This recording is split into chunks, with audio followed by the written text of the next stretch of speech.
see you guys. You guys are fucking dangerous. Look at this guy. He's got respect for doing. There's 4 million people coming in.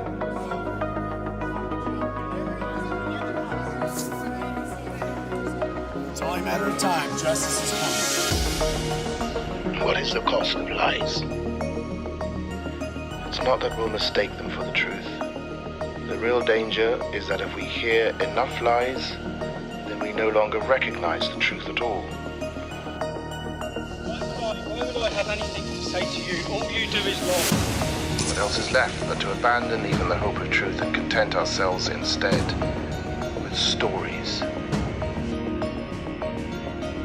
It's the role of good journalism to take on powerful abuses.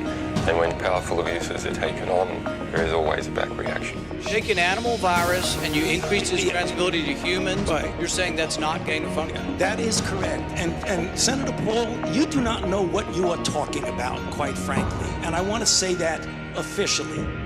When you report fake news, which CNN does a lot, you are the enemy of the people. Go ahead.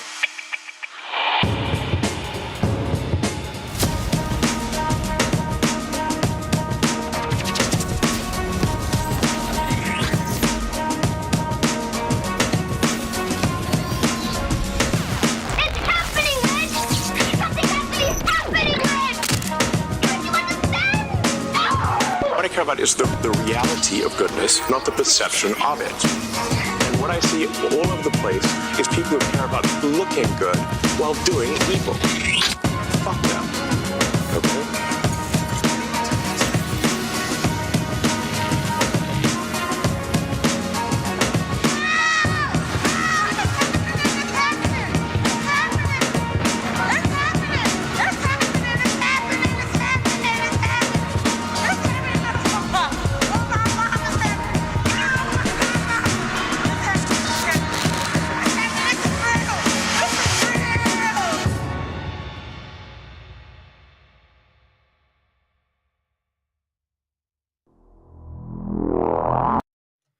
Hello, it is I, Vladimir Zelensky, leader of Ukraine, supreme leader of Ukraine. I come today to talk to you about the lack of peace. Peace I have been trying to spread everywhere. Unfortunately, the Americans no longer seem to want my peace. We had agreement to supply peace, but it is not the kind of peace that I want. Of course, everybody knows that Putin continues to refuse any talk of peace, and as a result, war will continue until the very last Ukrainian. We have been very saddened that our plans to start World War III by dragging NATO into direct conflict with Russia is not gaining traction. Despite attempts to stymie peace deal at every turn, it seems to me that the US under Trump and under Putin, the Russians, will try to get together to have a wet peace talk. This must, of course, not be allowed. We have tried to bait the Europeans into warring directly with Russia, but it seems that they are too cowardly to grasp the nettle fully. This, of course, is a great shame in the name of peace. However, on the upside, we have demanded from European Union 700 billion euros over 4 years in order to promote weapons of peace. Hopefully the war will continue. As it stands, there are still unkilled people in both Ukraine and Russia that cannot remain unkilled in the name of peace. The borders of the seized Russian territories, the Russian aggression, the full-scale invasion must be handed back to Ukraine before they can be drowned in peace and their civilian populations cleansed in a wave of peace. Fortunately, we will keep going. Nobody can replace me because all my political opponents are now in prison or have fled the country in the name of peace. Slava Ukraini! I will never give up prosecuting this war from my many mansions in Miami and in Israel. Thank you very much. Welcome back, everybody. That's a very, very moving message there from Vladimir Zelensky, the supreme leader, democratically elected, of course, supreme leader of Ukraine. Powerful, powerful message. Man, that guy really, really does love peace. Never seen someone so incredibly invested in peace. Weapons of peace, killings of peace, so much peace. Anyway, I hope you've all had an excellent week. It's Thursday night, my dudes, and you know what that means. It's another hour and a half of general news and shit posting. Tonight, we have, so there was another peace agreement on the cards in London this time, which Zelensky blew up. I'm starting to notice a pattern here. I can't imagine what that pattern is. Obviously, Zelensky, wants peace because he does everything possible in order to advance the cause. No, he doesn't. No, he doesn't. Every single time there's a peace deal, he turns up and blows it up. He's just blowing up another one. The Americans are basically on the verge of turning around and being like, "Look, fuck this. This is ridiculous. You're on your own." Experts have wondered whether this is, actually feasible, right? This could be seen as a blow to America's legitimacy if they just, sort of abandon the Ukrainians. Other sort of talking heads have said, well, it's fine, right? The Europeans are lined up to give them 700-800 billion over the next 4 years and give them all their weapons. So, they could keep it going. Can the European economies sustain this, given how close they are to, economic collapse? It doesn't matter, right? They'll do it anyway. We wait and see, bro. So that's our first story. Our second story is, So the Labour government, in an attempt to get around Reform, which is now officially the most popular party in the UK. Never let anyone tell you that containment isn't popular, bros. Containment is very, very popular. That's how they do. Yes, with Reform basically sort of sidling up to be the Conservative Party 2.0, where they talk a lot of stuff and do absolutely nothing. Labour has come out and finally said, Yvette Cooper, the head of the Home Office, has finally said they will be publishing migrant crime lead tables, actual data on which nationalities commit which crime and at what rate. Oh my god, I can't believe, right? Are they really going to do this? Of course, the cynic in me says either one, they won't publish the data. They'll just say that they're going to do it, and then they'll be like, oh, actually, it's very, very complicated. We'll have to delay publishing it. They're only going to publish it at the end of this year, mind you, right? So that's it's another 7 months, right? They could do it now, presumably, but no, right? So my immediate thought was, it'll get to the end of the year and they'll be like, it's a very, very complicated job. No, there's nothing we can do. We'll have to delay it another 6 months. They'll just keep delaying it. Or if they do publish it, they will very heavily massage the data in favor of certain populations that are crucial for their voting blocks, the Muslims, for example. But regardless, this has provoked a bunch of apoplexy from the left, who are like, why would you do this? Why don't you know you're going to destabilize the country? And everyone on the right is like, wait, you saying the country's on the verge of destabilization? I thought diversity was our greatest strength, bros.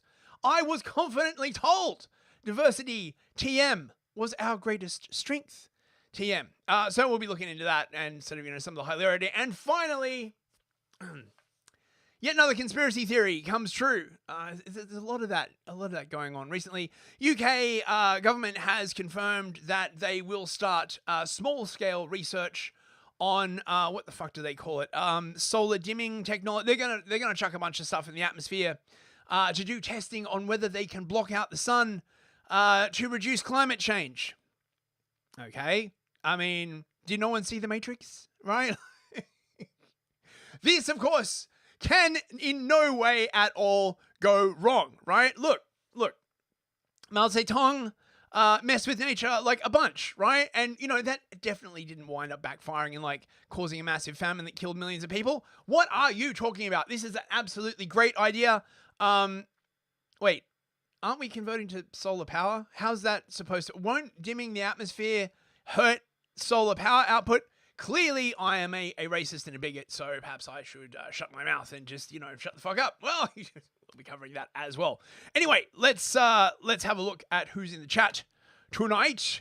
On Rumble, Mikey Bikey. Oh, I hope your phone call's all right, mate. Seti Sapiente, Crisby13, Yiz the Eunuch. I will be on Gulag Cafe tonight. We will be talking about the fact that ChatGPT seems to have converted to Christianity, which is pretty fucking weird. Jay Cheever Loophole as well. Good to see you, mate. Captain Crisps. Who else we got?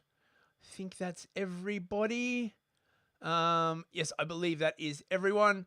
And on YouTube, we have Simon JJ. Oh, good to see you, Simon. The Nameless One, Streaky Bacon, Otto Stormheart, The Nameless One, Robert Verlinden, Star Hazel. Oh, I think you're new. Hello. The Tree Godfather. Good to see you, mate.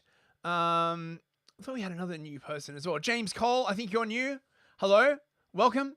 007. Good to see you, sir. And I think that's everybody on YouTube. And on Odyssey, we have Kay, and Highland Fool, and Machine for Baked Beans.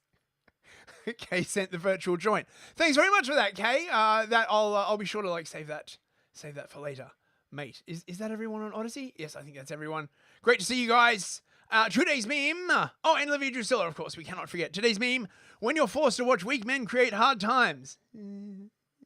I can't really do that face, but if I did, I'd be like, yeah, I'd be more so, right? Anyway, let's get on with the news. We start with Ukraine, Slava, Ukraine. As you can see from this map, things have changed. Things have changed in Ukraine. The map doesn't look exactly the same as it has basically looked for the past 6 months. No, there's been incredible change.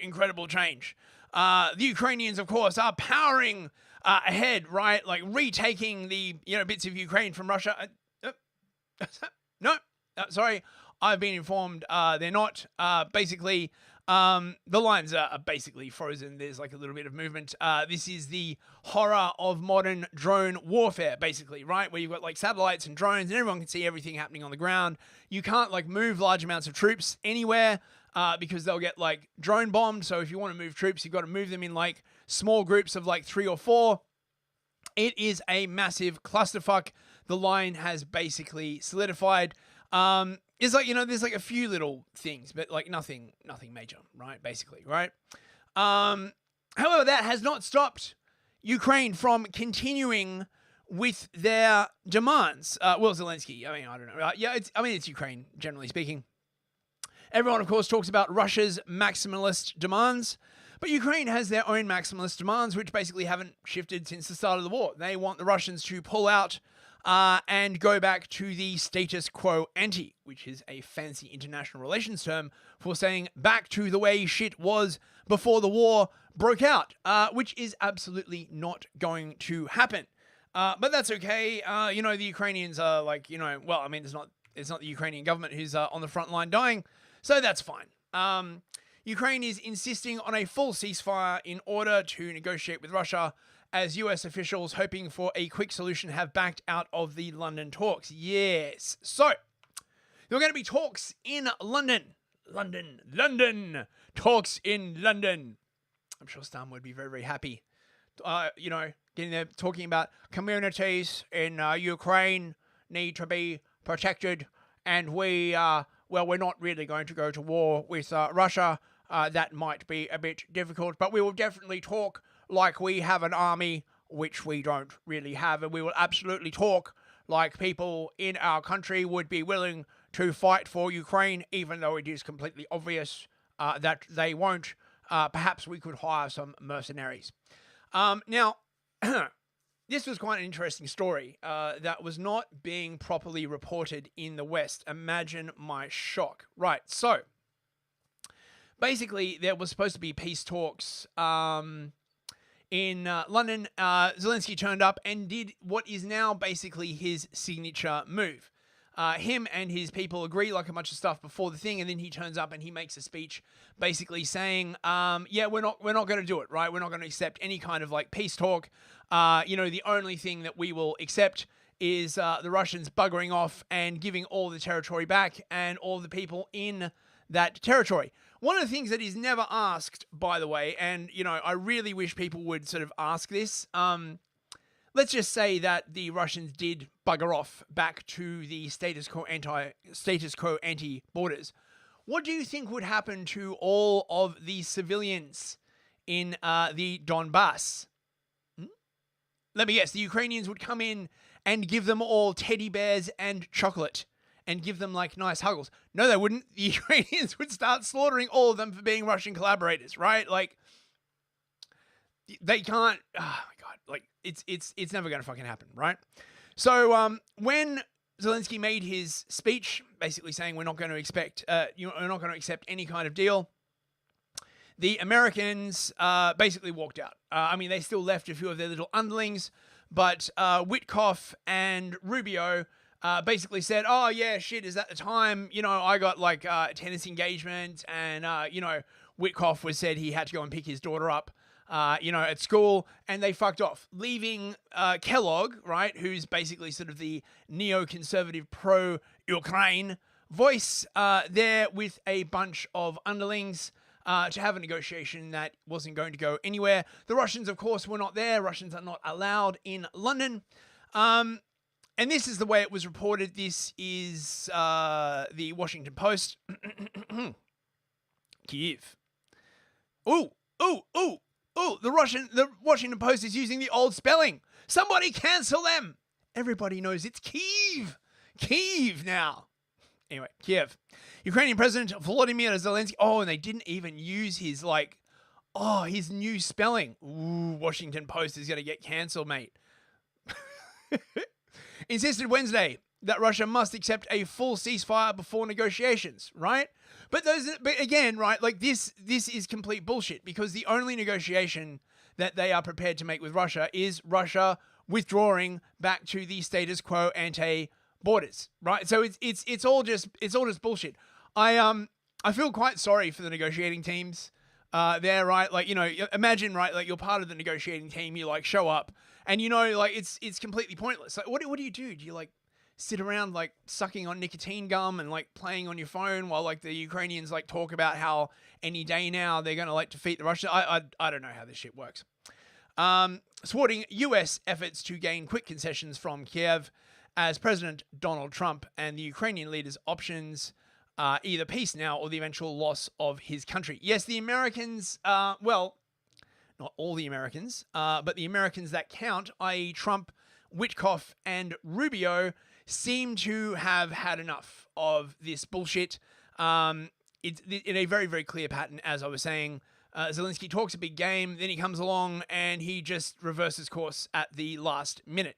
So Trump's basically come out and said, yeah, look, if you don't take this deal, we're going to like bugger off, right? Whether they will or not, I don't know. Trump accused Zelensky on Wednesday of boasting after the Ukrainian leader told reporters the day before that Kiev would never recognize Crimea as Russian. Now, this was the peace deal that was on the table. A proposal last week that included leaving Russia with 20% of the Ukrainian land it now occupies, while denying Ukraine NATO membership and security guarantees. Okay, so right, instead of Washington Post, I will describe this to you in plain English, right? Russia gets recognition of Crimea, right? Ukraine can't join NATO. There will be normalization of relations between Russia and the US. There will be some lifting of sanctions. There will be financial normalization, right?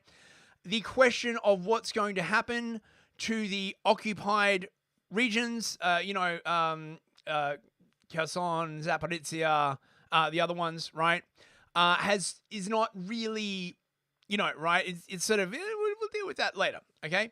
But Zelensky's like, niet, or whatever Ukrainian for niet is, probably niet. No, we will not.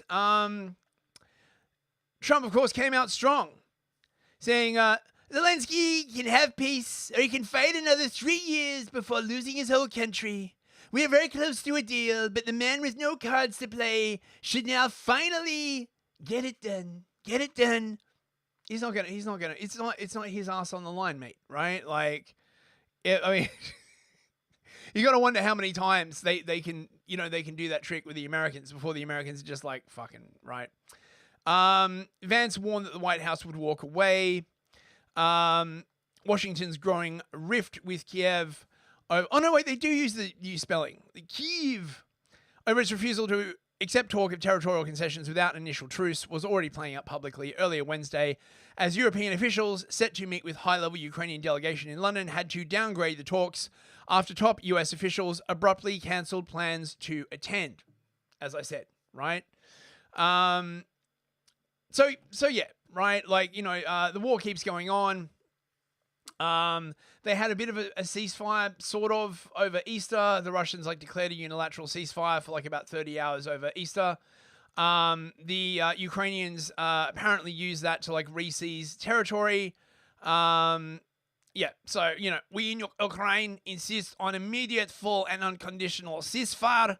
Zelensky announced on Wednesday, we are also ready for an immediate ceasefire as least for civilian targets and have already stated this.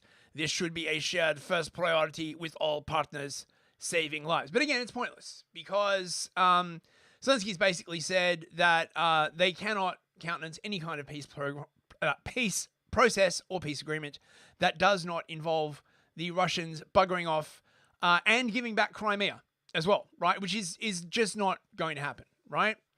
So, bugger all is happening, really. Ukraine, of course, is also talking still about binding security guarantees. When told that they couldn't be part of NATO, their response basically was, well, how do we be a part of NATO without being a part of NATO?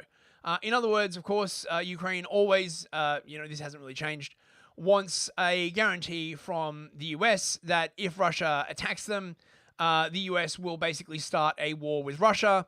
Everyone is very, very cagey about doing this, right? No one wants to say the real reason why, but the real reason why is that the Ukrainians have a track record of ginning stuff up, and if they give such a guarantee to Ukraine, it's highly likely that Ukraine will engineer the outcome so that these countries will be forced to intervene, because the only way they can win the war, right, is by, roping in other countries to do a war with Russia. That's basically what the Ukrainians want. They want the Americans to fight their war for them, and just destroy Russia. This is the neocon dream, essentially, right? So yes, Rubio cancelled. Everyone else cancelled. Witkoff, who is the realist negotiator, is heading to have another talk with the Russians. I think increasingly this is basically what's going to happen. The Russians and the Americans are going to agree on a thing, but of course the Europeans are complicating that now. It has been apparently the Ukrainians have said to the EU they want about 800 billion in monies over the next 4 years, as well as all of Germany's currently working weapons stockpile. So that's about all their operational tanks, fighting vehicles, Taurus missiles, MLRS systems, everything. They just want everything, right? Whether the Germans would actually completely disarm themselves, I don't know. The Germans are blowing up their own power plants, so I rate it highly likely that the Germans will just basically, give them everything they want. I don't know. It's gonna be interesting to see. What else do we got? U.S. peace plan. Now Russia was basically sort of saying that they would halt advancement if the U.S. agreed to recognition of Crimea and the other 4 oblasts. They basically said that, well, if the Ukrainians bugger off out of the 4 oblasts, then will totally end the war. The Ukrainians, of course, are not going to do that. So the war is going to go on. Yeah. So, I mean, that's basically it, right? Like, that's basically it. Nothing much has really happened. So the UK is saying that they would join a European defence program. You might not be aware, but the UK is basically rejoining the EU in everything but name only. Starmer at the moment is over in Europe giving sloppy toppy to Ursula von der Leyen. Oh no, they met in London. So von der Leyen came over to the UK for her sloppy toppy. Very, very nice. A defence and security pact. However, I don't know how reliable this is. I could not find this exact quote in the Times. But allegedly, according to some channel on Twitter, take that as you want, Britain is no longer willing to send troops to Ukraine. According to sources cited by the Times, the UK has ruled out deploying ground forces to Ukraine, deeming it too risky amid fears it could escalate into a broader war. Yeah, you don't fucking say. Everybody knew this. So, again, what's likely to happen is they'll talk about a European defense pact, but the UK is not going to send troops to Ukraine because they'd probably get destroyed. And then it would be, Trump, of course, is coming on strong as always. Ukraine. Are you going to be meeting with President Zelensky? He's asked to meet with you this weekend. Will you be meeting with him this weekend? I don't know that he's going to the funeral or not, but I just hope he gets this thing solved, because we're losing about, think of this, 5,000. I was saying 2,500, and everyone was telling me that's low. 5,000 soldiers are being killed every week, approximately. Think of that. Every week, 5,000 soldiers. But let's say from 3,000 to 5,000 are being killed. They're Russian and Ukrainian. They're not Americans, but they're Russian, but they're people. And they're humans. They're human beings. They have families. They wave goodbye to their son, and then they get a call that the son's no longer there. It's a vicious war. And if I can help solve it, we're not losing our soldiers, but we're losing soldiers, a lot of people. So Trump is talking about the Pope's funeral. Everybody's going to be there. If you've ever watched Yes Minister, there's that old joke about how important funerals are a great sort of place to meet people and make policy because there's no pressure. So Trump truthed this out of his truth hole, saying that Zelensky is boasting on the front page of the Wall Street Journal that Ukraine will not legally recognize the occupation of Crimea. There's nothing to talk about. This statement is very harmful to the peace negotiations with Russia. Russia in that Crimea was lost years ago under Obama and is not even a point of discussion. Again, right? Zelensky does not want the war to end. Nobody is asking Zelensky to recognize Crimea as Russian territory. That's the point, right? Like, if the Americans recognize it, then, it's half recognized, right? That's the way it works. If he wants Crimea, why didn't they fight for it 11 years ago when it was handed over to Russia without a shot being fired? Ooh, very spicy take there. It also houses major Russian submarine bases. The Russians are never going to give it back, right? Like, it's got Sevastopol, and Sevastopol is their major Black Sea port. The war goes on. Then there were strikes in Kiev. Trump was not happy. I'm not happy with the Russian strikes on Kiev. Not necessary and very bad timing. Vladimir, stop. Stop it, Vladimir. You gotta stop. 5,000 soldiers a week are dying. Let's get the peace deal done.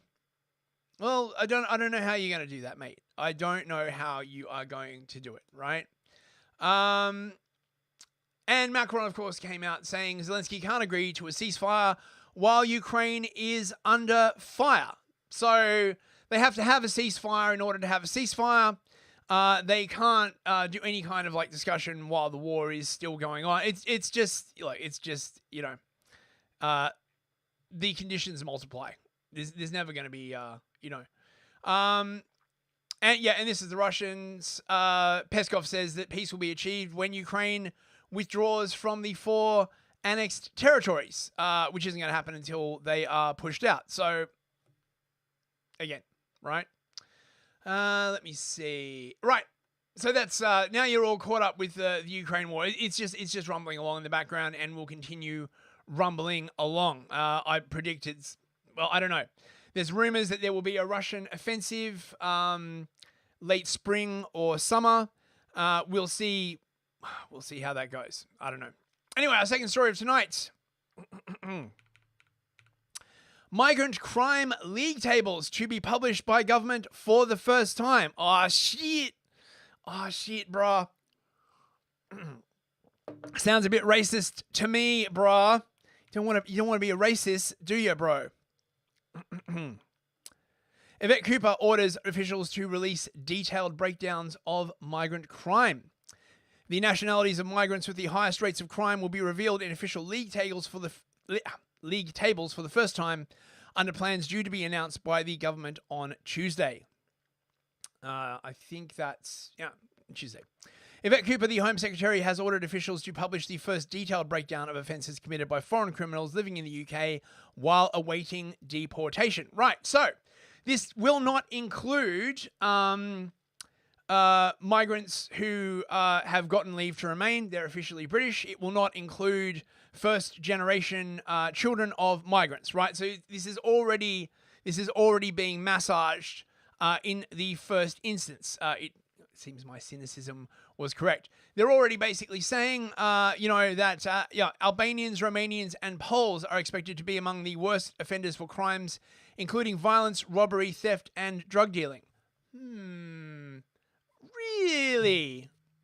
Okay. I mean, I know the Albanians are bad, but I feel like there are certain populations that are being missed a bit here. I don't know, right? It is understood that Ms. Cooper overruled Home Office officials who previously claimed it was too difficult to provide quality data on foreign criminals. She told them she wanted the figures to be published by the end of the year. The Home Office is certain to slow roll this, by the way, right? But because it's Labour, they can probably crack the whip over the Home Office much more effectively than the Conservatives can. The only previous such breakdowns have been unofficial. Excuse me. Huh. Wow. Well, look at that. Look at that. Look at that map. Huh. That's quite an amazing map.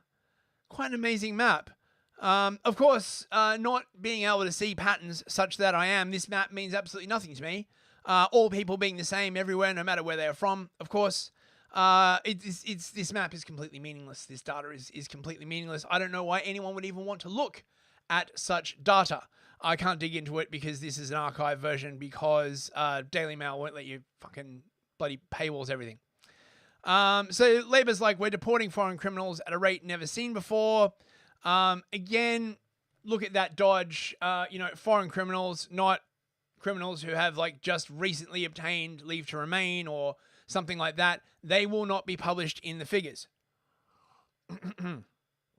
Also, I imagine it will not include people who are waiting for asylum applications either, because they are technically not waiting for deportation. Be very, very careful when the government says they're going to publish stuff, right? Ministers believe the data could provide ammunition in diplomatic negotiations to help secure deportation deals similar to the agreements with Albania for fast-track removals and prisoner transfers. Okay? Sources has said it could also help law enforcement agencies target foreign offenders, as has been seen with police operations against organized foreign crime gangs running illegal cannabis farms. Right. So I presume by this, it means that the blacks and the browns will be exempt, right? I mean, this is why presumably they're targeting the Albanians, the Romanians, and the Poles, because you can't say, oh, that be racist and shit, right? Oh, did we get a super chat? We did. Oh, it's from Hunger. Hey, Hunger, how you doing, mate? Let me see. Let's give you a tally dollar and a love heart. For $10, great show, my friend. Have some shekels. If the UK doesn't arrest you for pattern recognition, you can always find a career as a Soviet accent coach. Thank you very much, Tovarish. I do indeed teach class on advanced Soviet accent. Thanks very much, Hunger. I really appreciate that, mate. And you can also send me some badly needed shekels. You got any idea how expensive it is to fucking live in London? Oh my God, mate, this place is just insane. It's now like £8 for like a pint of like just cheap beer in the center of London. I don't know what that is like in American dollars. I think that's like 10 or 11 American dollars just for like a pint of cheap shitty beers. Cheap shitty beer. So please, Earth monies. We need Earth monies to appear as normal Earth pigs. Mini Moose, how much have we earned? Thank you very much. Right. Okay, so right, where were we? So the analysis, so this is exactly what I was saying. The analysis will focus on foreign criminals who are living in communities while they await deportation. Home Office figures show that there are 19,244 such people. Right. So that is the group they will be publishing the figures on, not the wider communities. Not the wider communities. Hunger insists on the anime girl. Oh, right. Okay.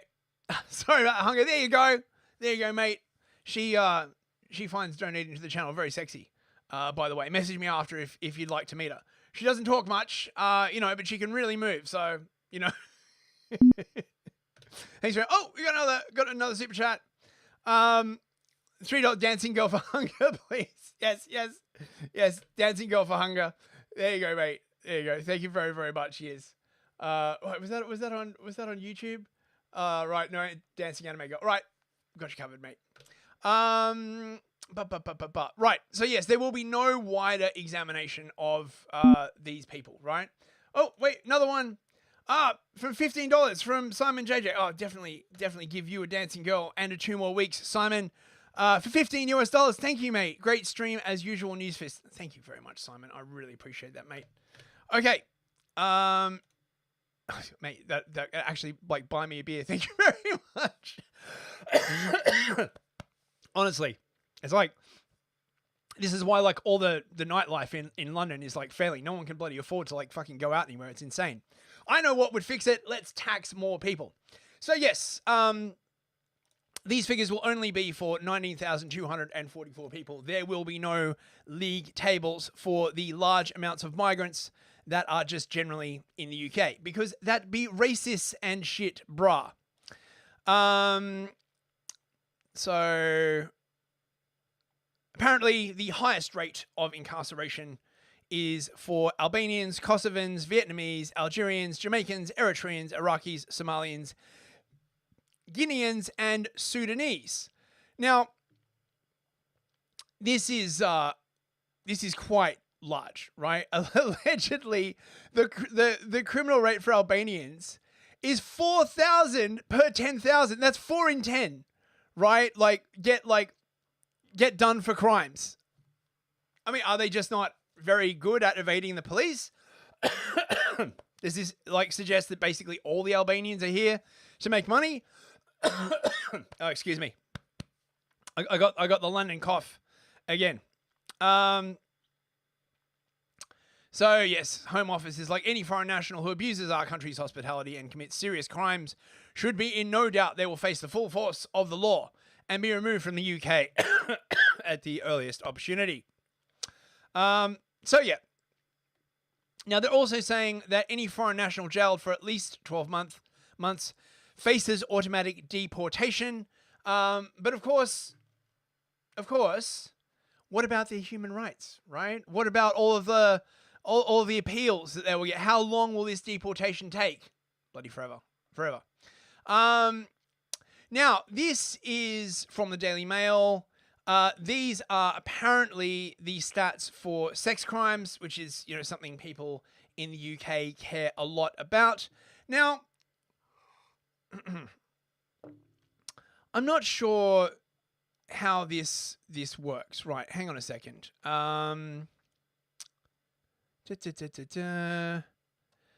So allegedly there are only 18,600 Sudanese in the UK and only nearly 28,000 Afghanis. I find that hard to believe. I also find it hard to believe that Pakistan is not on this list. Here we go. Right. So according to this, there are 200,000 Pakistanis in the UK, 138,000 Nigerians, 437,000 Indians. I bet these numbers are pre-Boris wave, aren't they? Population figures from 2021. Yep. So this is before the Boris wave. Fuck knows how many there are now.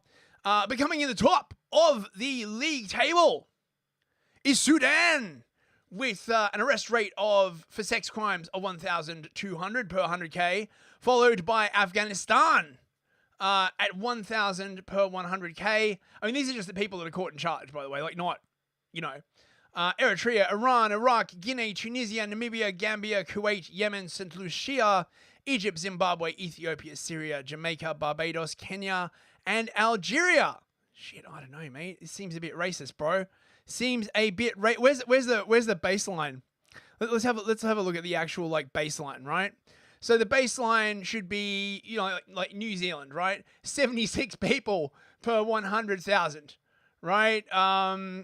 Get down to Canada, 37 per 100,000, Australia 46 per 100,000. So this is the kind of crime figures you expect from the white population. And it just goes up. It's insane, right? So, obviously very, very racist to talk about that, so don't do that. Now, the lefties, of course, were absolutely livid about this, worried that this could spark civil unrest. I don't know why they're worried about this. I thought everything was awesome in the UK, particularly in London. That's why everybody wants to live here. So yes, I'm gonna play you some footage of some lefties seething about this, because they probably misunderstand as well and think that these figures will be about the entire migrant population, not just the ones waiting to be deported. It's very distressing for me because I've watched the Conservative government quite closely for the last few years, and now to watch Labour doing the same sort of things, and I would argue making the same sort of mistakes, it certainly looks as if they're pandering to the far right. That won't help Britain. It won't help thriving communities. It won't help make communities safer. In fact, it could make communities less safe. There could be rioting about this. It's I would say it's deeply, deeply suspicious that Labour is doing this now just before the local elections. Wait, there could be rioting over this. Why? What are you afraid of? Right?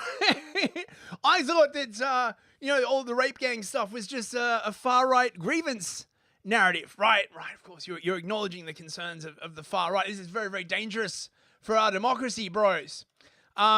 Here is sort of the king of soy radio, James O'Brien. He is basically sort of soy. Angry soy in human form. Wait, we need the soy jack for that. I really need to get some more soy jacks. He is shocked and perplexed, bros. I'm simultaneously chilled to the core by it, but also convinced that I must be missing something. Politicians return to Parliament today after the Easter recess. The announcement is expected to be made today. The question I want you to answer is this: why are they doing it? Why do you think they are doing it? Well, because they're getting their asses whipped by reform, and there's a bunch of council elections coming up, and they're going to get their asses handed to them, and so they've got to actually acknowledge the grievances among their population. I know, shocking, James. Surely you would rather live in a sort of China style, sort of communist state, where none of the sort of grievances of the native population, the native population, I hear actually when James O'Brien goes home, he blacks up with boot polish, right, and tries to forget that he is white at all, right? Or one half of him apologizes to the other half, so with one hand he beats his dick, and the other he touches himself. Okay.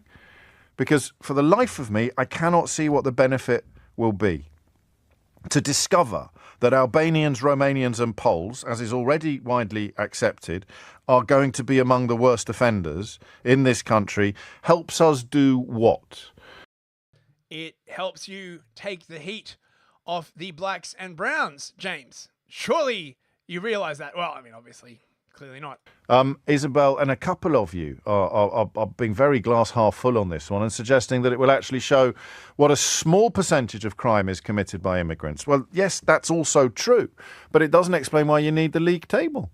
They could just tell us repeatedly about the proportion or the percentage of crime that is committed by British citizens and set it up against the percentage of crime that is committed by non-British citizens. That's literally what they're doing, James. That is what they are doing. The thing is, right, the numbers are so insanely disparate, right, for like actual serious crime, right, that it's, you know, in some cases we're talking like 100 times more shit like that. You bring poverty into the equation, and it's likely that there's going to be a higher incidence of crime among the poorest parts of the population. Oh, it's a social economic circumstances has entered the chat, bros. So fucking sick of this. Oh, but they're poor. They're poor. Then why the fuck are they here? If they're so, why the fuck are they even in the UK? Even the people like from here can't afford to fucking live here. Why are you bringing over more people? More James O'Brien. I don't know what else this is designed to do, but to feed hatred. And I mean, you can tell from my voice, I really want to be wrong. Why is the Labour government determined to publish? You heard it here first, bros. Wanting to protect your countrymen from rampant crime is hatred, right? Like, unless the crimes are being committed by whites, in which case that's like totally fine.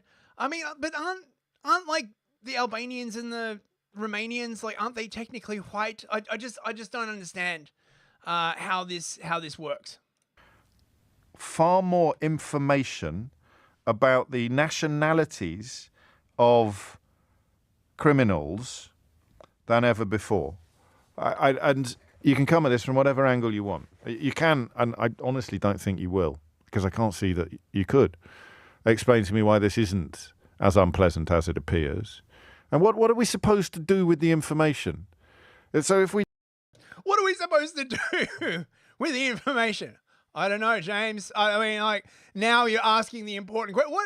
What could we possibly do with this information? It's a mystery. I'm not saying it was aliens, but it's aliens. We discover that Poles commit more crimes than, I don't know, Spaniards. Are we supposed to treat Poles and Spaniards differently? Yes. Yes, we are. Yes. Yes. Yes. What am I supposed to do with this information? It's not ethnicity, it's nationality. So, I mean, are they going to publish the fact that the massive majority of crimes committed in this country are committed by non-foreigners? Just in terms of simple statistics, that's not an opinion, it's counting. It should be noted, of course, that James believes in the magic soil interpretation of history, where you literally step off the boat and as soon as your feet touch the soil of England, boom, you instantly become British, right? Your teeth go all like weird and you develop like a lust for tea, right? All that kind of other stuff. Are we going to start having conversations about the white middle class and the white working class and their peculiar proclivity for certain kinds of crimes? What else is the reasoning? Ah, yes. Crimes like being busted for saying spicy shit on Twitter. What about those crimes, right? What about those crimes of hate speech on Twitter? Behind it. Ah, for fuck's sake, God, this guy is so fucking insufferable. Now, Nigel Farage is stepping into the void with his containment op, talking about migration. Don't worry, bros. Don't worry. He is absolutely not going to deport any of the migrants already here. In classic Nigel Farage form, he will just use this stuff to undermine the current ruling class, and then when reform wins, he'll probably step aside or come up with some completely piss weak thing and do nothing. Oh, for God's sake. Stop it. Look, if someone could donate me a new pair of lungs on Entropy, if you look down the bottom, there's a new thing where you can do organ donations via Entropy, right? Like, you know, look, new pair of lungs. I'm not fancy. Just pack them in some ice, send them over. You know, I'll do you like a lung emoji stuff. Would be very, very appreciated. Think about this. The Home Secretary has promised that she will, by the end of the year, start to publish the crime statistics, and I hope that she does. I hope she lives up to her word. Because when this has happened in the rest of Europe, it has led to very dramatic political changes with the rise of parties, many of whom we would not ourselves wish to directly associate with. So did you catch that bit at the end, right? The publishing of this figure has led to the rise of parties that we would not wish to associate with, right? By which he means anyone God damn it, anyone nationalist. As Reform is not a nationalist party in any way, shape or form. That's why they get Hope Not Hate to vet all of their MPs. Again, here's Farage saying more babble. The greatest myth, of course, is that it will be good for us, and you must stop moaning about it because everybody that is here has come to work. Well, try this statistic for size. Foreign-born workers are 40% higher likely to be unemployed than British-born workers. 40% higher for foreign-born people to be on the unemployment register. It's not a statistic I'd ever heard before. It's pretty mind-blowing. And even the argument that, look, most people come here to work, so what is there to complain about?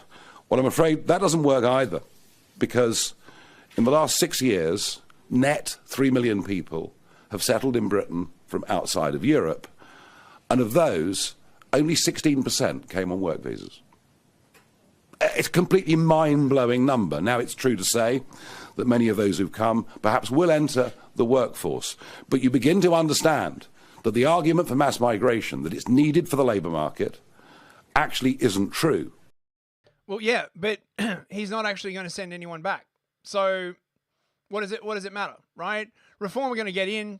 They're going to give amnesty to everybody here, right? And then presumably they will try and reduce migration, right? But to do that, they'd have to control the Home Office. And since the Home Office is absolutely not going to obey anything they say, nothing's going to happen, bros. Well, the majority that come as dependents. The Centre for Migration Studies recently published that since 2020, unemployment benefits to foreign-born people have been £36 billion. We are talking simply about eye-watering numbers. The other statistic that I was surprised by was that low-paid migrants on average cost the taxpayer £150,000 by the time they reach retirement, let alone what that will be afterwards. So let us be clear. Non-selective, in many cases non-working, mass migration into Britain has made everybody in this country poorer. Oh, well, imagine my shock. Fucking have a cup of tea, Nigel, right? And like fucking start drafting the amnesty. This is from the Telegraph. And again, I don't think even the papers have read the fine print on this. Everyone seems to assume that Labor will be publishing figures on migrant crime. Again, that's not true. They will just be publishing figures on the people who are due to be deported, not migrant crime, right? Labor will regret admitting the truth about migrant crime. If the statistics are published, the government will be put in the awkward position of having to do something about it. They're already going to do something about it. The people that they are talking about are already on the block to be deported, right?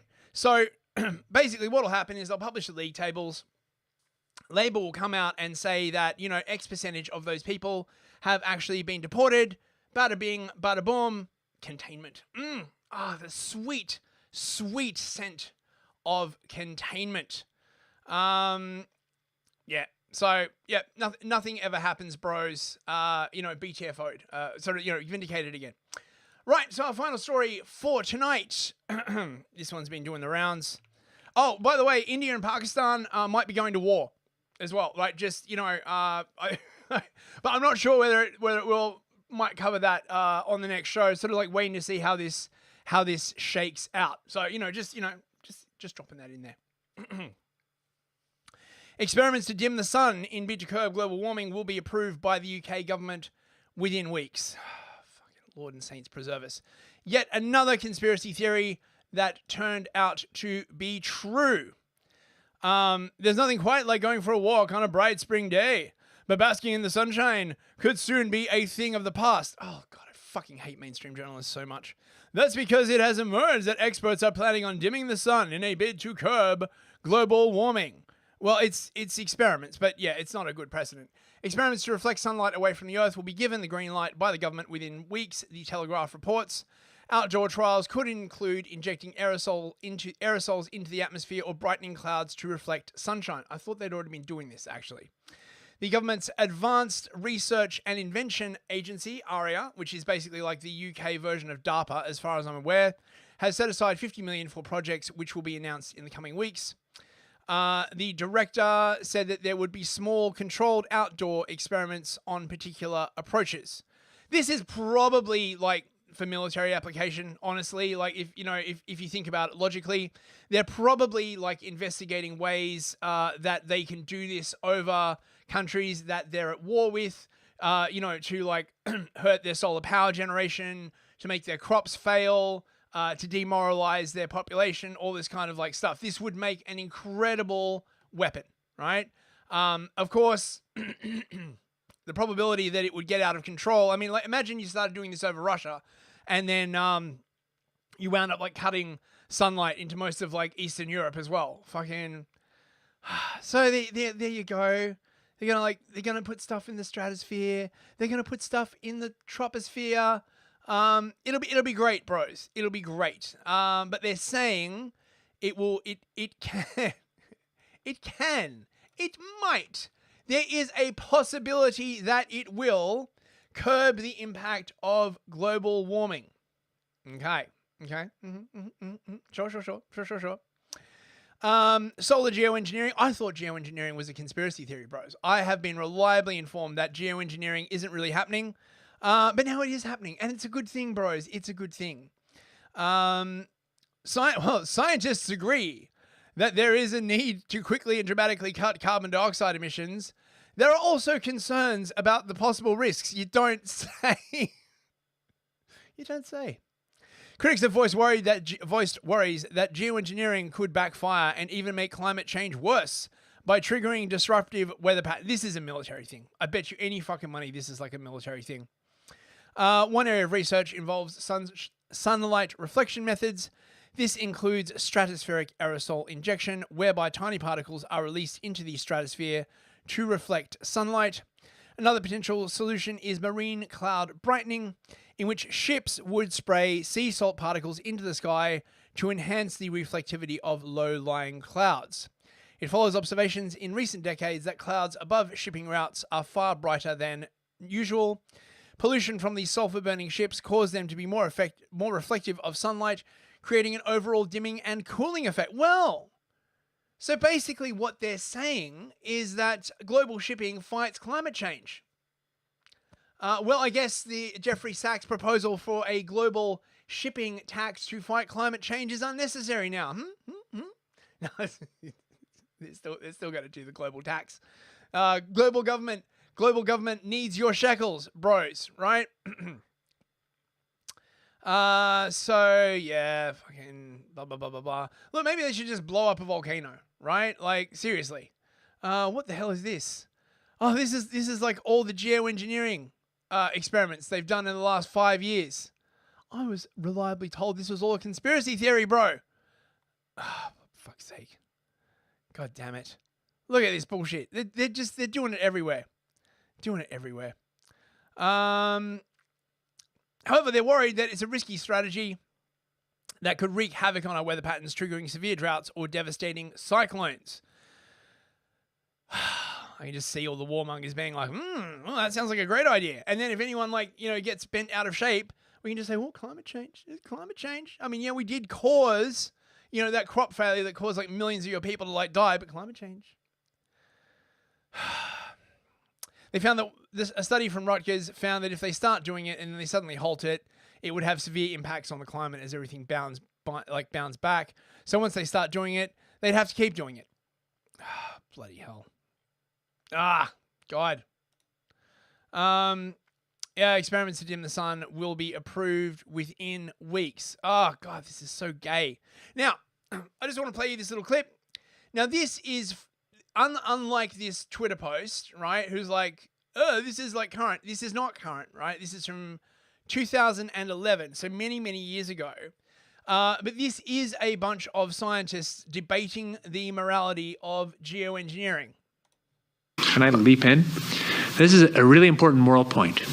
So if I made a decision, or if there was a collective decision to do a geoengineering program, and you put, say, the kind of program I think makes more sense to put about 1 million tons a year in, but let's say, you might end up killing many tens of thousands of people a year as a direct result of that decision.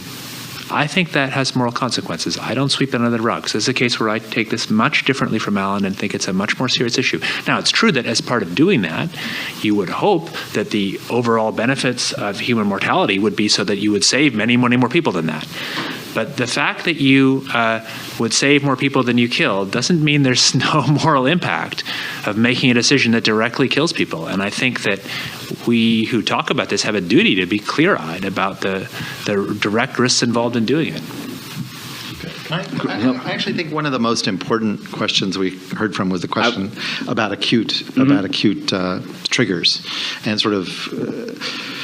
I think we've seen this in this country with Sandy, where climate change for at least a little while came back on the political radar screen because of extreme weather, whether it was actually caused or affected by climate change or not.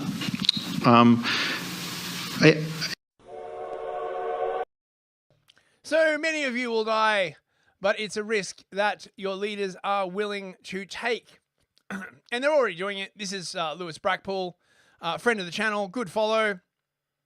He did an FOI request about geoengineering a while back and found that they're already doing it. 152,000 from the Met Office climate change program.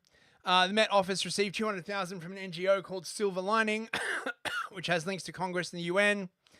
There's been 327 projects with additional 7 results for stratospheric aerosol injection funded in British universities. There was only one public dialogue on geoengineering, but it was in 2011. That was from the video that I just played. There are 25 scientific publications on geoengineering. The majority of the studies outline the danger of the practice, including health risks, implementation uncertainties, and unforeseen ecological impacts. It'll be fine, bros. It'll be fine. Now, JD Vance is in India at the moment, pushing back against the climate change narrative. I can't believe it. Somebody get him off the stage. My precious narrative. The narrative's like a small puppy. It must be protected from people counter-signaling it. Contrast with too many in the West, where some in our leadership class seem stricken by self-doubt and even fear of the future. To them, humanity is always one bad decision away from catastrophe. The world will soon end, they tell us, because we're burning too much fuel, or making too many things, or having too many children. And so, rather than invest in the future, they too often retreat from it. Some of them pass laws that force their nations to use less power. They cancel nuclear and other energy generation facilities, even as their choices, the choices of these leaders, lead to more dependence on foreign adversaries. Meanwhile, their message to their friends, to countries like India, is to tell them that they're not allowed to grow. Well, President Trump rejects these failed ideas. He wants America to grow, he wants India to grow, and he wants to build the future with our partners all over. Yeah, I mean, look, why is it that everyone seems to have forgotten that nuclear power is a thing, right? Everyone's like, oh, you know, I mean, Miliband was out. I was going to play some stuff by him, but honestly, that guy, like, he's bad for my blood pressure, right? He's just such a fucking Marxist, right? He came out and he's like, no, the reason why energy prices are so high is because we're reliant on gas. Why are we reliant on gas? Because we shut down all the nuclear plants and we wouldn't let them build any. Don't say that. Don't say that. We need more wind farms and more solar farms and more shit from China. Oh, God, just fuck off. Anyway, that's the end of the news. You're all caught up. You know what time it is now, bros? It is time for some cringe. Straight to Gulag. Straight to Gulag. Everybody watching this stream. Straight to Gulag. Leader Stalin, Stalin does not approve, bros. Right, okay, let's see. What do we got here? See, I knew there was a reason why I picked the Starmer picture. Starmer has suddenly discovered that he knows what a woman is because the court has decided. This is the kind of man this guy is, basically, right? Like if the Supreme Court ruled that the sky was green, he would come out and say that the sky was green, right? Like this is why we have like a country completely ruled by the courts. We saw protests this weekend in Bristol, as Paul mentioned, about the Supreme Court ruling. Do you believe a trans woman is a woman? Look, I think the Supreme Court has answered that question. So you and don't I believe think a trans woman is a woman? Look, a woman is an adult female, and the court has made that absolutely clear. I actually welcome the judgment because I think it gives real clarity. It allows those that have got to draw up guidance to be really clear about what that guidance should say. So I think it's important that we see the judgment for what it is. It's a welcome step forward. It's real clarity in an area where we did need clarity. I'm pleased it's come about. We need to move and make sure that we now ensure that all guidance is in the right place according to that judgment. What are your words for the trans community who are worried about what this could mean for them? Well, look, I think it is important that we have clarity about the law. That's what the Supreme Court is there for. So obviously that's an important and welcome step, and we go forward from there. Yeah, because literally we needed the Equalities Act to tell us what a woman was. Amazing. I mean, where would we be? Where would we be without the law? Fucking hell. Oh, by the way, Canadian bros, these pictures, these posters are apparently appearing around Toronto. This is your average Canadian chud who is anti-immigration. Don't you know you're all stupid, bros? Immigrants are clogging up the ER, eh? Especially the nurses, eh? Immigrants are our history and our future. Oh, there you go, bros. There you go. There's a few more here. Immigrants have always been Canada's future. In case you're unaware, stupid white people, am I right? Being like, immigrants, fuck off. Oh God, dude. Right, we just got some random cringe clips for you now. There's so much trans hate in the fucking world. Sorry, there's so much trans hate in the world right now, and I'm so done with it. And pride just means that we are unabashedly happy just to be alive. Yeah. And where do you personally feel that hate is coming from? Most places, but especially the government. And in your own life, where would you say that you feel the hate the most? I feel like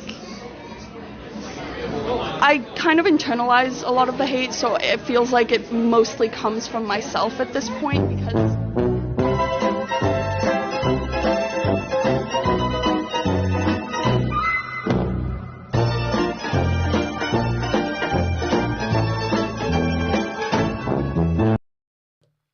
Bruh.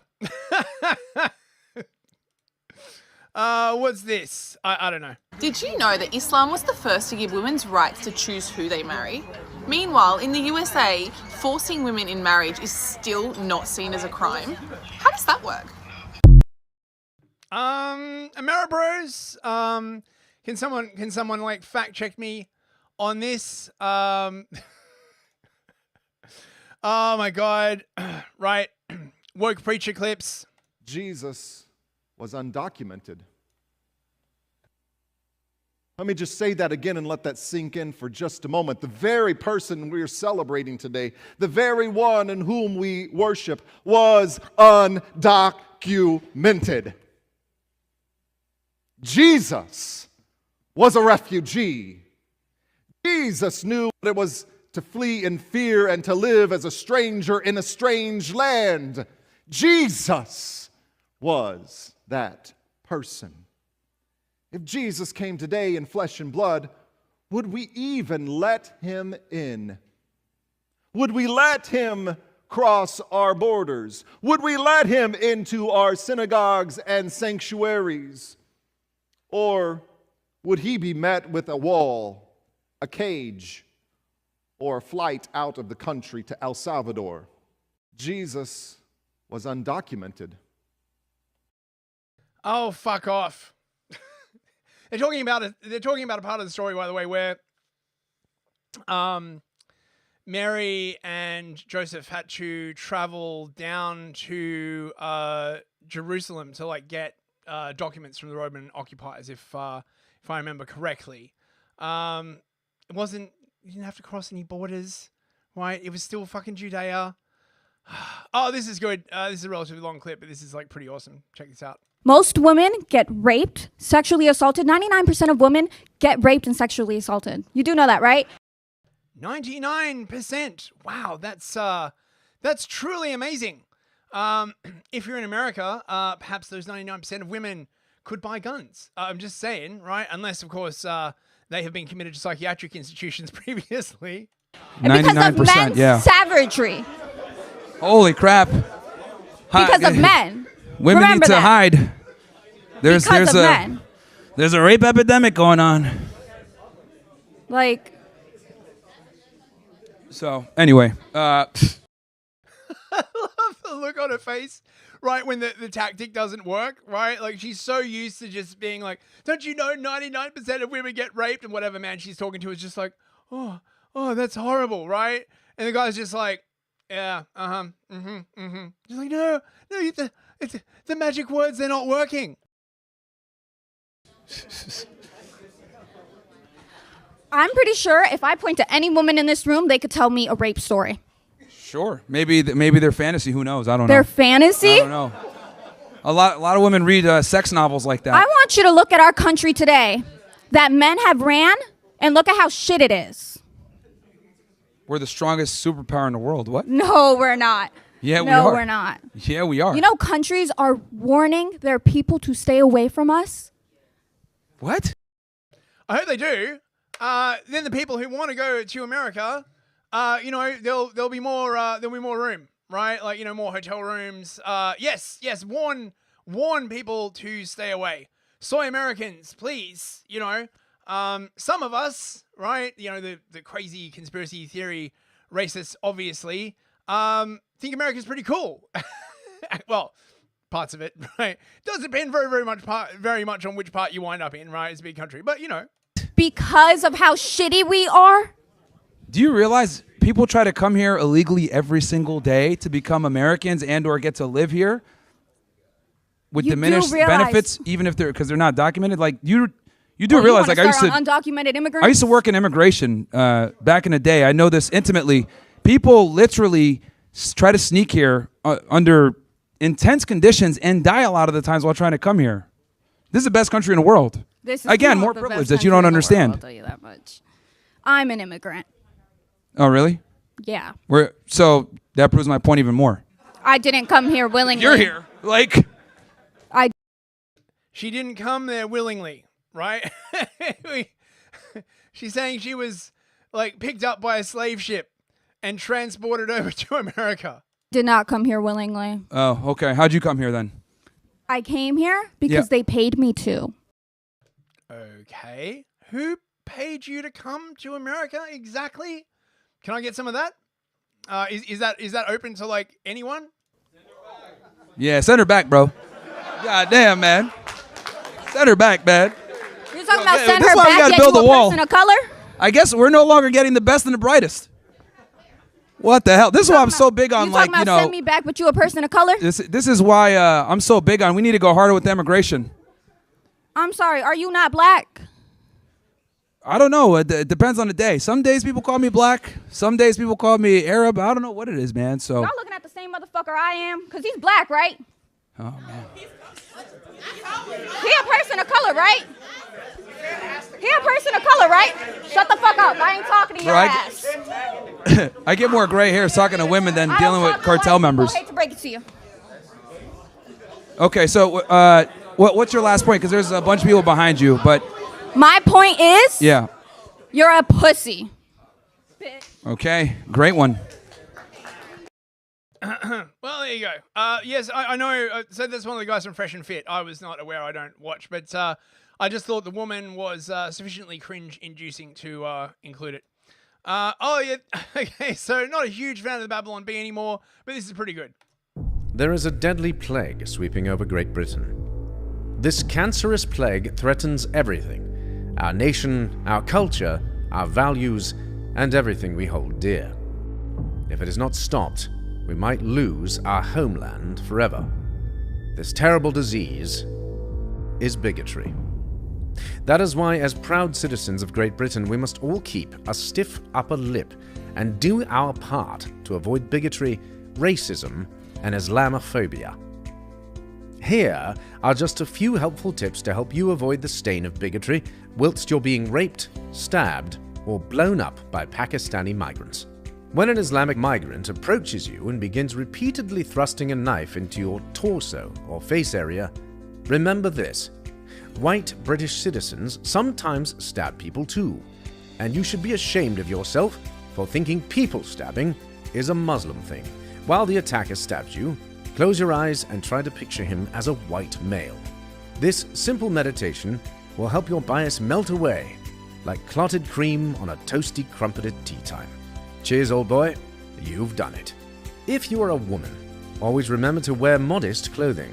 Ideally, clothing should cover your legs, your ankle, your face, your eyes, and everything else. Take a look at Elizabeth here.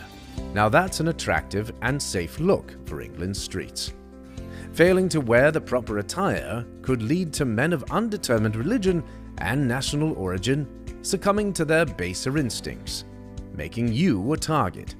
So, do the right thing for England and cover up. That a girl, Elizabeth. Avoid regressive and offensive British terms such as cheerio, codswallop, or throw a wobbly. Instead, use more inclusive terms such as Allahu Akbar or Allahu or death to Israel. This makes British Muslims feel welcome. If you've done all these things and still have feelings of bigotry, simply submit to the Holy Quran and acknowledge Muhammad as the one true prophet of Allah. Then, follow all the tenets of Islam, pray 5 times per day facing Mecca, and maybe even stab another British person while shouting Allahu Akbar. Congratulations! You have completely rid yourself of the stain of bigotry. And as the evil dictator Winston Churchill once said, keep calm and carry on. Oh, mate. Don't think you'll be able to say that in the UK. Right, what's this? Excuse me, sir. Can I get some air in my tires? Absolutely. It will be $1.99 per pound. Well, why so much? Inflation. Having a good day, my friend. Stupid, but I love it. Oh, yeah, this is pretty good as well.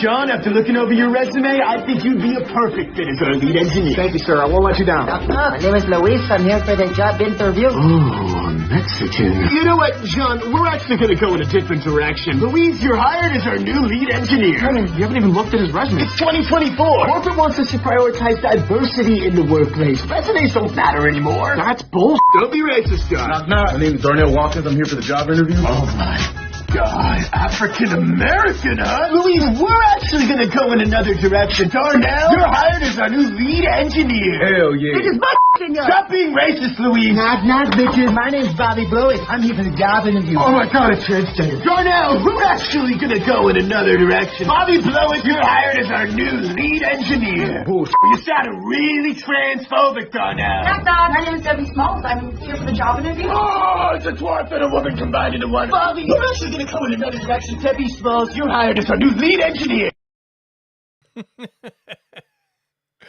What else we got? Oh, yeah. This is pretty awesome. America Man! We need more support for Israel. It would be an honor. The brave go first. Lead the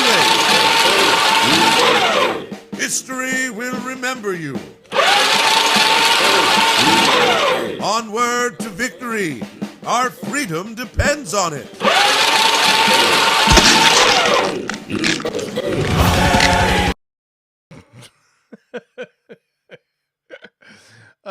Bro. All right, yeah, we got some more America posting. This is a day in the life of an American. I wake up at 7 a.m. in my standard American bedroom. At 8 a.m., I go out for breakfast. Could I get 2 double quarter pounders with cheese? A good healthy breakfast. Then I run my garbage disposal, which is real.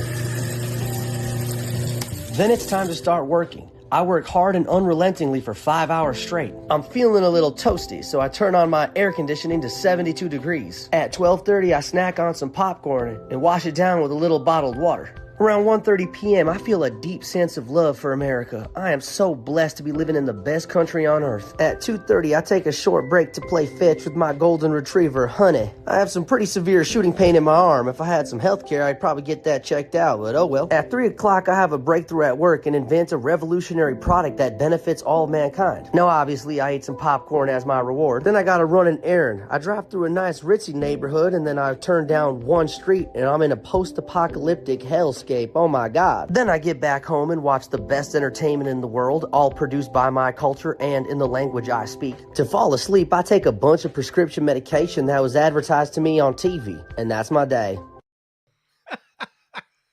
Americans in the chat, can you confirm? Oh yeah, okay, so these are a bunch that Sadie Sapiente sent me. Thank you very much for these. Do you know what your girl would love even more than some pretty flowers? Chicken nuggets.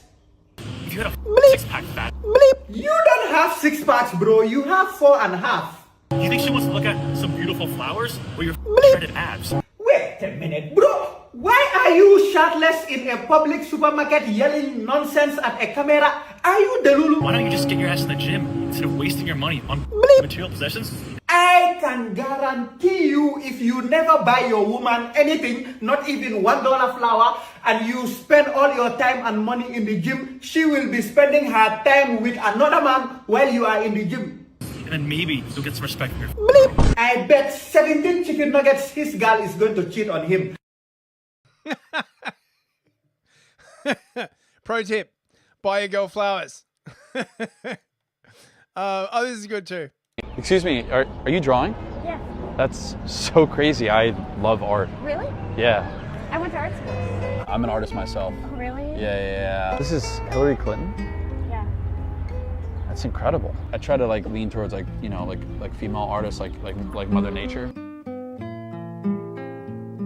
I'd love to show you my portfolio sometime. I would love to see it. Did you paint these? What? No. I made them with AI. What do you mean? Trash. What? This is art. There's no, no it's not. soul in this. There is soul in this. You're killing the planet for this I'm bullshit. killing the planet. Look at I'm these. killing the planet. Yeah, and your little stick figure drawings They that's aren't saving the stick planet. This is my wife. You have a wife? Not in this world, but in this world, yes. I'm the only human being in the world who thought to put my head on the body of a turtle. That makes me an artist. That makes me an artist. You're in the park playing hangman, and all of a sudden you're an artist. I want you to die. This is me defending immigration. That's you as a knight next to a giant taco. Exactly. What's this? This is me if I was the president of China. The fact that you think this is art makes you a soulless loser.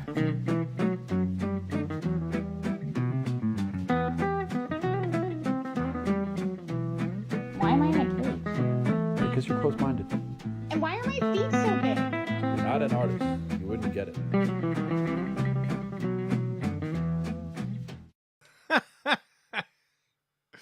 Oh God, that's funny. Right. Oh, a bit of Ryan Long. Pulling back the curtain on what people admit to doing while clocking in remotely. Nearly half of 3,100 remote workers perform household chores while they're on the clock. Are you guys from the work from home thing? I really thought that was tomorrow. Yeah, I'm a big fan of work from home. I think I've been more productive since I started doing it. I can show you guys a bit of what I've been working. Okay, that is probably classified. So, do you guys mind if we just do this on a different day? The average worker who still works from home may not be as productive as their boss thinks. Right. Cute animals. Let's go. What's going on here?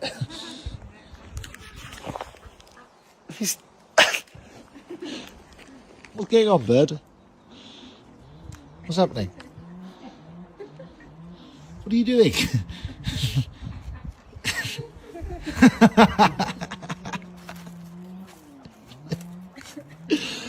Yeah. He's not going to eat you. He's not going to eat you. I got you. What about you? No, it's okay. I don't bite. Yeah. What was he doing? Little Dachshund. What was he doing? I think that vulture thought the dog was dead. Okay. Oh.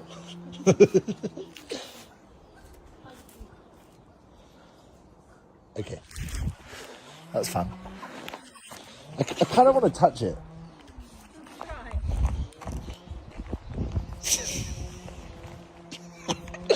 No. That's funny. Okay. Don't touch the vulture. It's only going to end badly.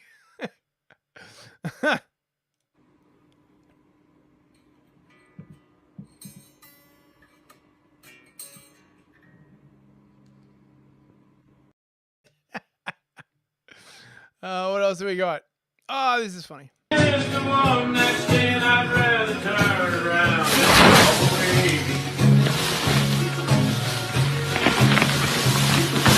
Hold me in your arms and consequences to my hair if you don't love me.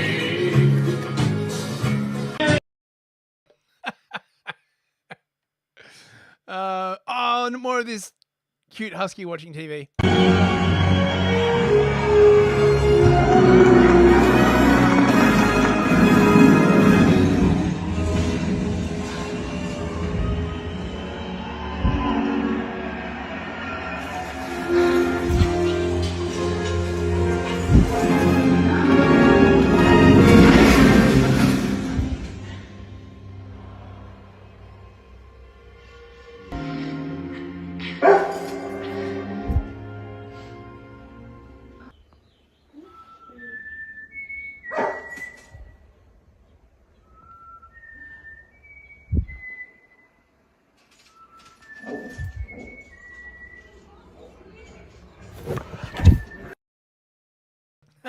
Captain Chris, I want to do an AI edit and change what it's watching. Yeah, that would be hilarious. All right, we just got some cute stuff, some wholesome stuff to end off the show. Hey, meow.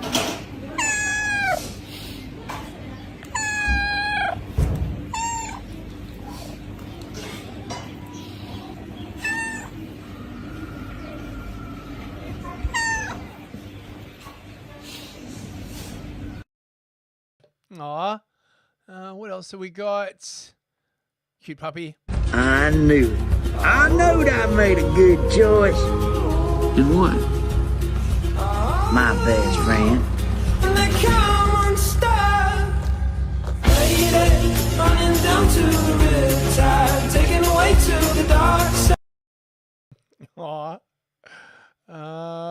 Aw. Kitty's in Istanbul.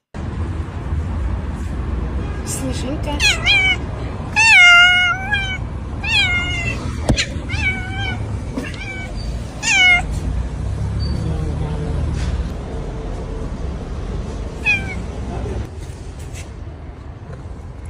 Слушай.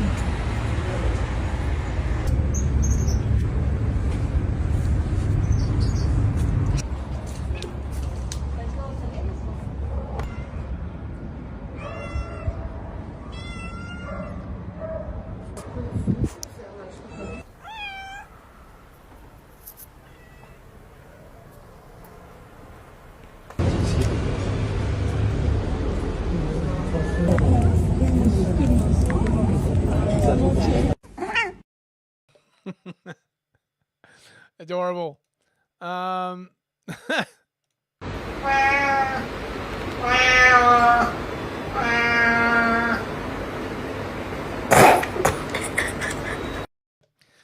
Basically me in the morning. Sleepy Golden.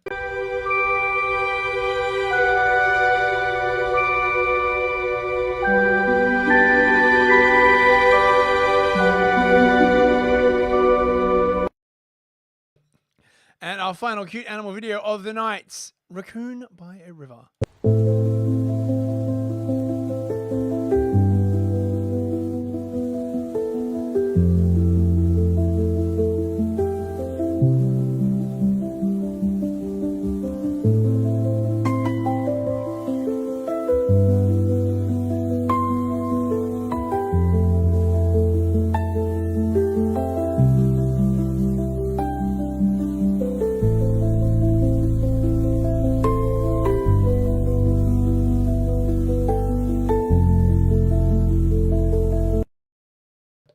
And that's the end of the show. Thank you so much for coming, bros.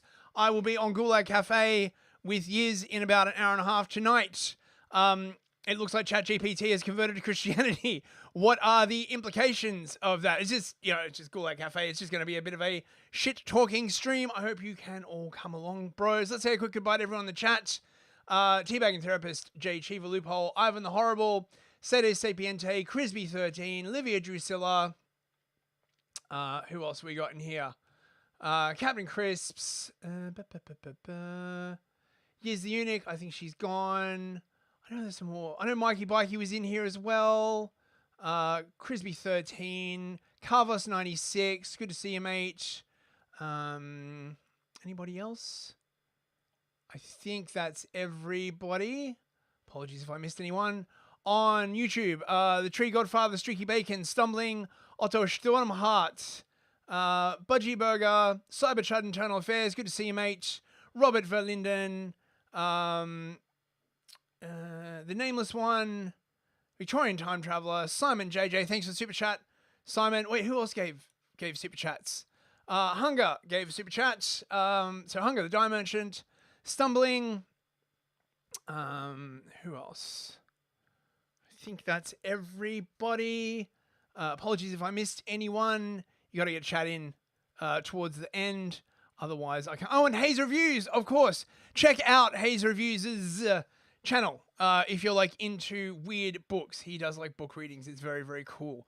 Oh, Janice was in there as well. Good to see you, mate. The Tree Godfather. I think it's everybody. James Cole. And we had another new person as well. I forget their name. But thank you to all the new people who come along. I do hope you enjoyed the show. And on Odyssey, we had Leilokin, Machine for Baked Beans, Kay, Highland Fool, and thank you to all the lurkers out there. I know you're out there. I can see you in the metrics. Right, I'll see you on Gulag Cafe tonight. Otherwise, have an excellent weekend, chaps. I will see you all on Monday. Good night, bros.